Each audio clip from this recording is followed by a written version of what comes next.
So let me lay my hand on the table to start. I've been a fan since I was a kid. I was raised on the prequels, which are loathed by some fans of the original trilogy. I thought they were fine, improved greatly by the cartoons, the Clone Wars cartoon in particular, which will be probably similar here, a mediocre movie held up by an expanded canon. But yeah, overall, like this movie and the prequels, it was fine. It was okay. At least when you look at them as movies and not as a part of a larger trilogy. But yeah, I'm someone who is your typical fan, over a decade types, which barely being 2 decades myself, Star Wars does hold a bit of a dear place to my heart. It's been around at least for the majority of my life. My initial thoughts on the movie beyond that, the movie was visually interesting, but the storyline left me cold, with cut story arcs, rushed arcs, and unexplained characters. But first I want to get to the pros, because as you might have guessed, the list of cons is long, and will be expanded upon in future videos. This is more of a general spoiler light kind of review. There are a few light spoilers, but I won't hit too many of the major plot points. So to start with the pros. The visuals and the environment. I didn't think about it all that much at the time, but in reflection it had beautiful sets and locations. And while we're there, we're fed bits of lore about the area's background. It's really effective at drawing you in. I like the design of the new troopers, though pointless with barely any screen time and functionally identical to the First Order stormtroopers. They are pretty cool. Same thing with the new jet troopers, which are pretty cool looking and somewhat intimidating as far as baddies go, as they can fly. But yeah, it's beautiful. It's visually interesting, and the music. Holy crap, the music. It's so beautiful. It can almost pull you in by itself. I guess what I'm saying is that the technicals of this movie work. Its budget definitely shows. And overall, it's pretty good stuff from that point of view. In fact, after watching the movie, I saw a group of fellow movie watchers, and I went up to them. I asked them, these people are mid-20, late-20 types, and I asked them whether or not they liked The Rise of Skywalker. And they did. They enjoyed it very much. One of them even had a Rise of Skywalker's t-shirt on. So my guess is, yeah, if you don't care too much about Star Wars, as in seeing the originals or the prequels, or hell, even have that big of an investment in the current trilogy, then yeah, you'd probably like it. You might even get a kick out of it. As far as movies go, it wasn't really that bad when you put it into that vacuum. In fact, the actors, pretty much everyone here, was really good. The lines are a bit awkward, or flat out bad at times, but yeah, no one performance brings down the movie. The humor is solid, better than The Last Jedi, especially with C-3PO, and even some jokes with Rey. It's okay that we're here. It's okay that you're here. Does she do that to us? I think it was supposed to be a roofie joke, which is a little awkward and out of place, especially for a movie that sort of leans into the SJW sort of, talking points or sphere. But, it was a funny joke, which, by the way, the humor being solid here, they do basically hit the same chords that the Empire Strikes Back did, with just bashing on C-3PO constantly, which is funny but redundant.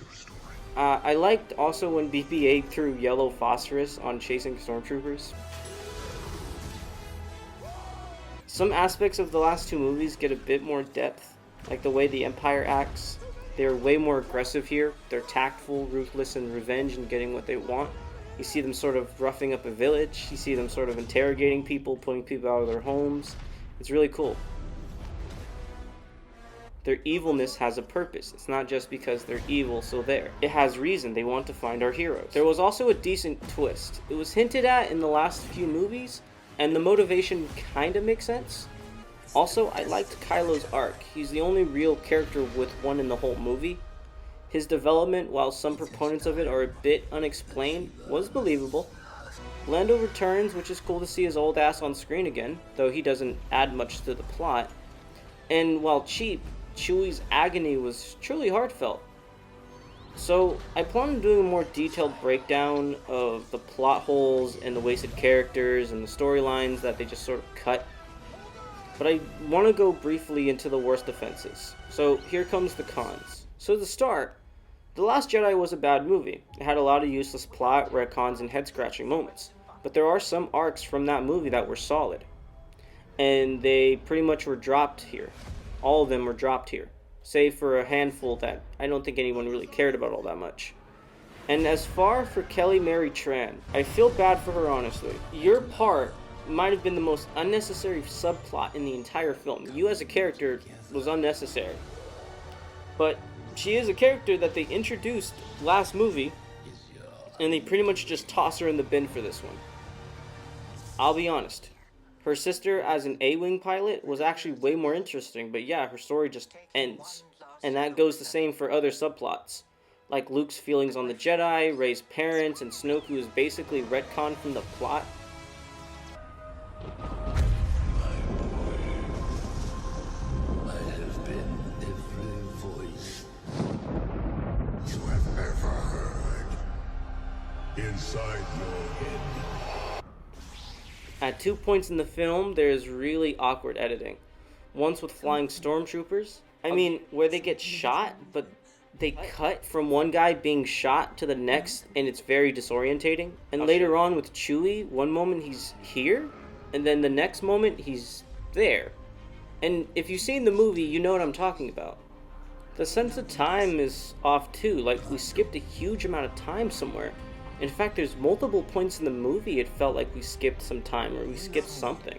Because the characters act like they're so close. It doesn't really fit though, because the time they've been together, they act like best friends. But they haven't spent any time together in the whole trilogy. It's very confusing. Like this line with C-3PO, we all seen it in the trailers. What are you doing there, 3PO?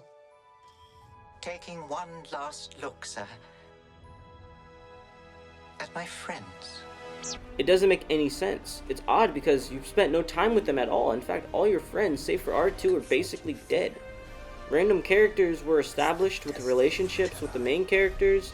They're introduced with no context. Most everyone was right. This movie should have been 4 hours long, or just 2 movies. It might have allowed things to breathe and to justify these relationships. Also, every stake in the movie is made pointless. Every time something emotional happens, it's literally undone minutes later. And most of these emotional pits are usually due to Rey and how overpowered she is. She can literally do everything. I know it sounds vague, but she can do every force power seen in the Star Wars movies, in the mainline movies. She can do every single power. She can solve everything, she can do everything, and she can beat everyone. It's crazy. Her being overpowered is explained by her lineage. She's a Palpatine. But retroactively saying she's God doesn't really replace a hero's arc. We never see her really train. In fact, the times we do see her train, it's so short.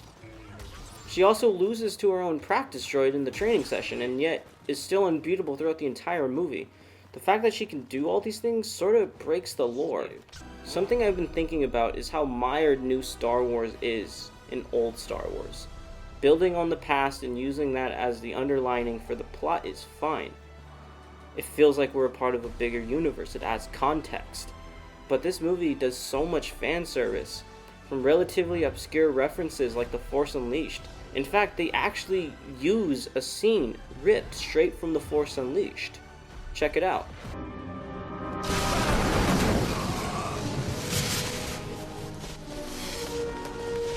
Go! Hurry! Protect the senators!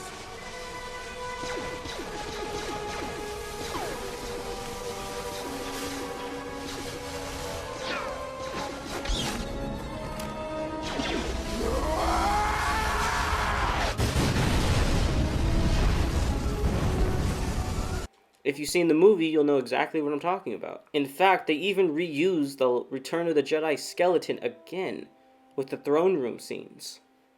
Star Wars wants to retain so much of its old identity that it can't reach out and touch the stars. Stormtroopers, Star Destroyers, Death Stars, lightsabers, story beats, character overviews.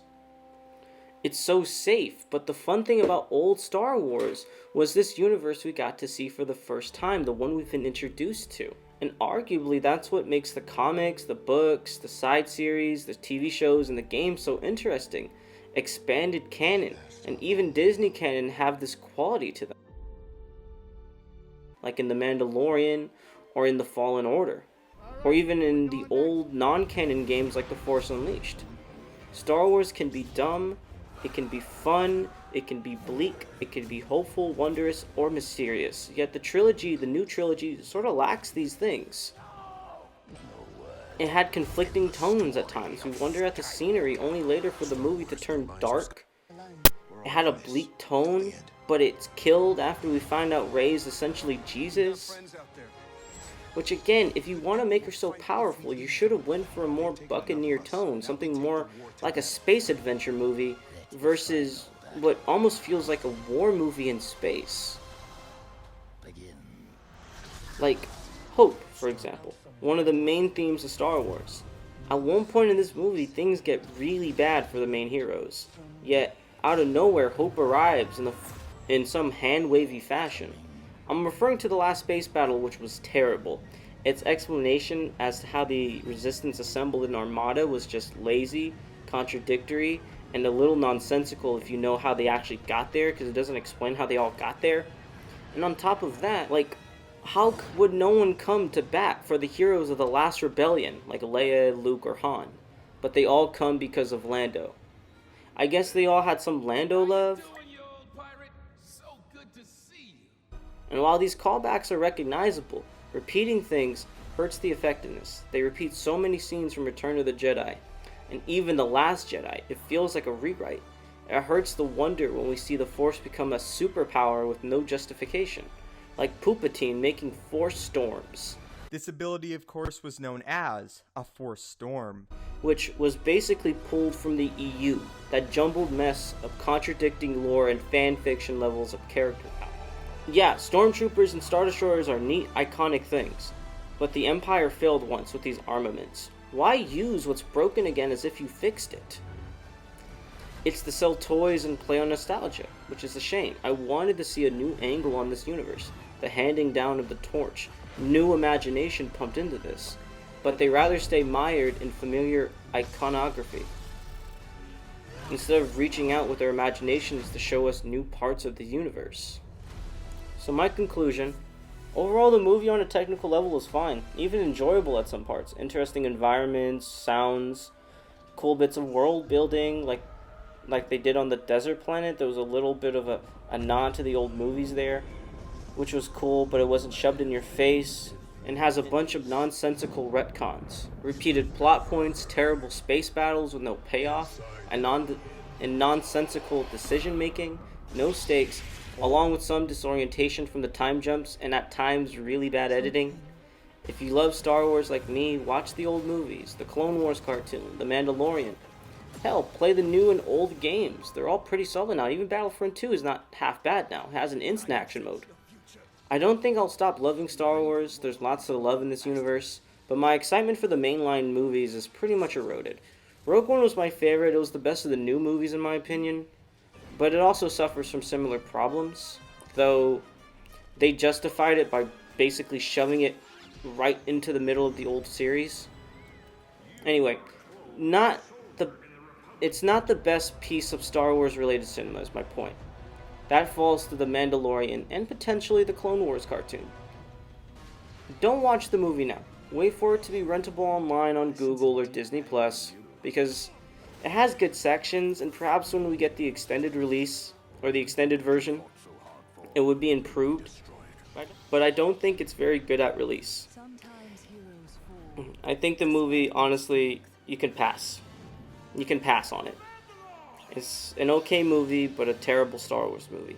It's better than, say, The Phantom Menace, which is really freaking boring, but it's about tied, and maybe even worse in some ways, than The Last Jedi.